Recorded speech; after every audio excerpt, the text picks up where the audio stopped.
મહીસાગર જિલ્લાના કડાણાનું મુનપુર ગામ, જ્યાં થતું હતું ગાંજાનું વેચાણ. પોલીસે ગાંજાનું વેચાણ કરતા એક આરોપીની ધરપકડ કરી લીધી છે. દિલીપ કુમાર ભાટિયા નામનો આરોપી પોતાના ઘરે જ ગાંજાનું વેચાણ કરતો હોવાની પોલીસને ફરિયાદ મળી હતી.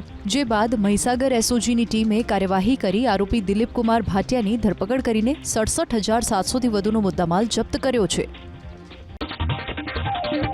31 ડિસેમ્બરને લઈને બનાસકાંઠા જિલ્લાના સરહદીય વિસ્તારમાં પોલીસ એક્શન મોડમાં આવી છે. રણ વિસ્તારમાં આવેલા બાખસર રોડ, મીઠાવી ચારણ, દૈયપ ચેકપોસ્ટ પર પોલીસે સઘન ચેકિંગ હાથ ધર્યું છે. વાવને અડીને આવેલ રાજસ્થાનથી આવતા વાહનોનું ચેકિંગ કરવામાં આવી રહ્યું છે. ગુજરાતમાં દારૂ ઘુસાડવામાં ન આવે અને કોઈ દારૂ પીને રાજ્યમાં ન પ્રવેશે તે માટે પોલીસે સઘન ચેકિંગ હાથ ધર્યું છે. અમદાવાદના સાઉથ બોપલમાં પ્રિવિલોન ગ્રુપની છેતરપિંડીનો કેસ, જેમાં બિલ્ડર જયેશ કોટકની પોલીસે કરી ધરપકડ. રોકાણકારોની ફરિયાદના આધારે બિલ્ડર જયેશ કોટકની ધરપકડ કરવામાં આવી. 200થી વધુ રોકાણકારોની સાથે 50 કરોડથી વધુની છેતરપિંડીનો આરોપ જયેશ કોટક પર લાગ્યો છે.